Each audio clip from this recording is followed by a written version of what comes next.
નમસ્કાર દર્શક મિત્રો, અમારી આ યુટ્યુબ ચેનલમાં તમારું હાર્દિક સ્વાગત છે।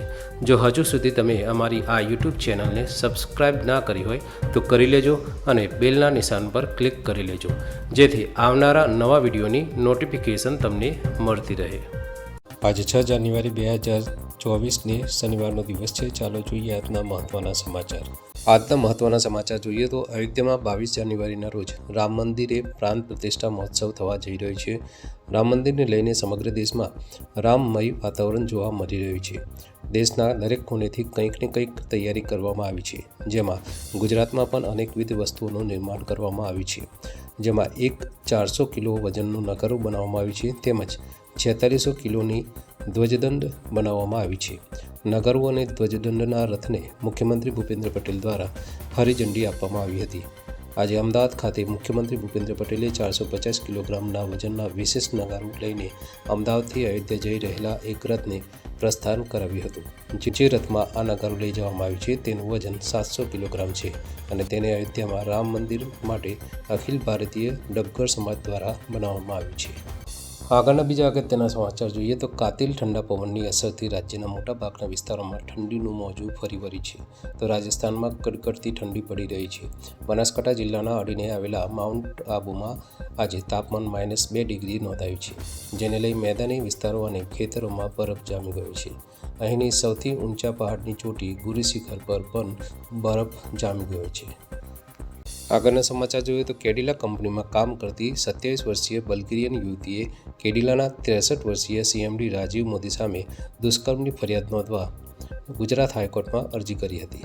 એમાં હાઈકોર્ટના આદેશ બાદ આરોપી રાજીવ મોદી અને જોન્સન મેથ્યુ સામે સોલા હાઈકોર્ટ પોલીસ મથકે આઈપીસીની કલમ 376, 323, 354, 504, 506 મુજબ ગુનો નોંધાયો હતો।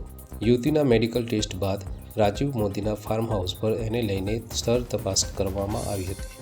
અને ચોંકાવનારી વિગત એવી છે કે વસ્તાપુર પોલીસ સ્ટેશન પાસે સીસીટીવી નહોતા, એમ રાજીવ મોદીના ફાર્મ હાઉસની અંદર પણ સીસીટીવી નથી। આગળના સમાચાર જોઈએ તો સુરેન્દ્રનગર જિલ્લામાં આજે ધોળે દિવસે પોલીસ પર હુમલો થતાં ચકચાર મચી છે।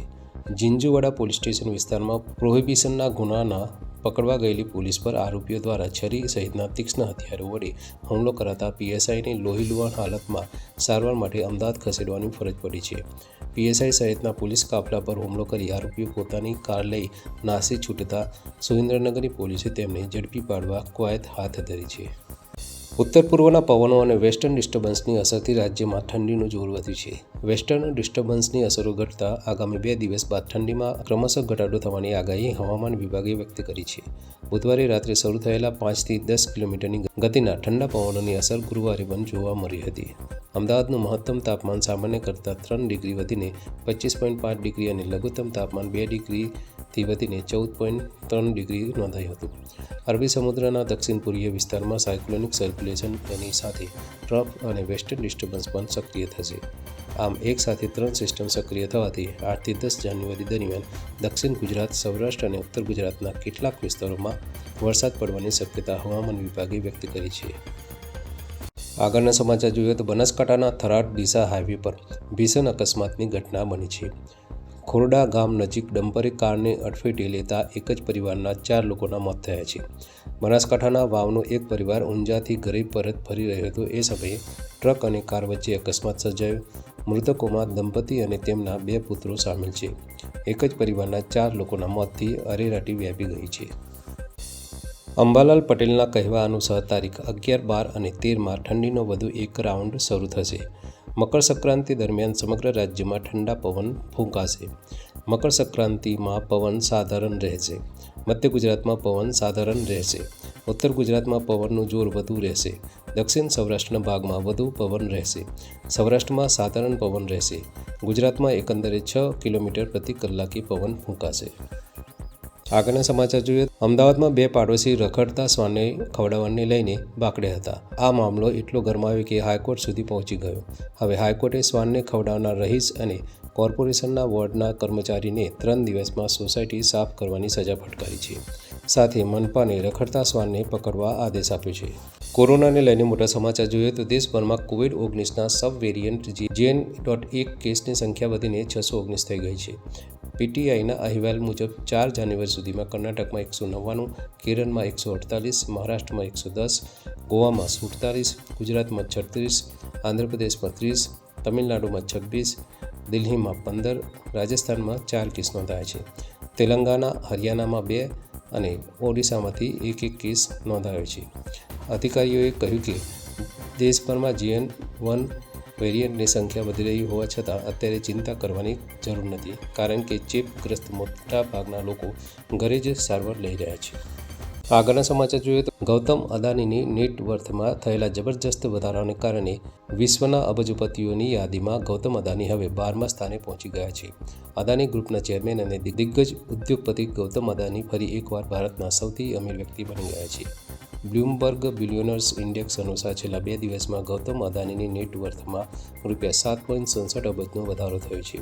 તેમની કુલ નેટ વર્થ શુક્રવારે સવારે 9:30 વાગ્યા સુધીમાં લગભગ $97.6 બિલિયન સુધી પહોંચી ગઈ છે.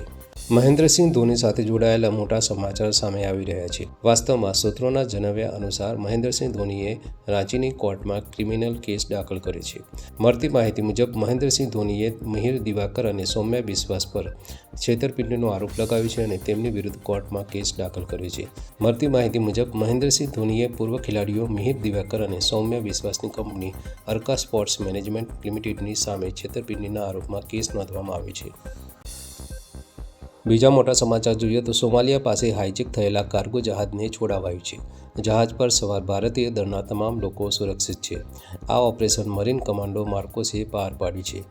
MV લીલા નોર્ફોક નામના આ જહાજને હાઇજેક કરવાની જાણકારી ગુરુવારે સાંજે મળી હતી. સોમાલિયા નજીક અપહરણ કરાયેલા જહાજ પર લાઇબેરિયાનો ઝંડો હતો. ભારતીય નેવીના વિમાન જહાજ સતત નજર રાખી રહ્યા હતા. ભારતીય નૌસેનાના મરીન કમાન્ડોએ હાઇજેકર્સને ઠાર કર્યા છે. આગળના સમાચાર જોઈએ તો સંસદમાં ઘૂસણખોરી કરનાર 6 આરોપીઓમાંથી 5નો પોલીગ્રાફ ટેસ્ટ કરવામાં આવશે.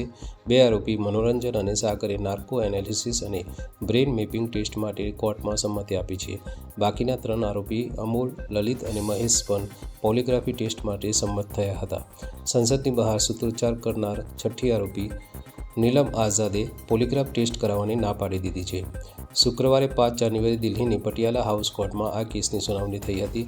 દિલ્હી પોલીસની માંગ પર એડિશનલ જજ હરદીપ કૌરે આરોપીની પોલીસ કસ્ટડી 13 જાન્યુઆરી સુધી લંબાવી દીધી છે. અયોધ્યામાં રામ મંદિરના ઉદ્ઘાટનની તૈયારીઓ જોરશોરથી ચાલી રહી છે. 22 જાન્યુઆરીએ રામ મંદિરનું ઉદ્ઘાટન થવાનું છે, જેમાં મહાનુભાવો અને દરેક ક્ષેત્રના લોકો હાજરી આપશે, જેમાં વડાપ્રધાન નરેન્દ્ર મોદી પણ ભાગ લેશે. સમગ્ર દેશમાં ઉજવણીનો માહોલ છે.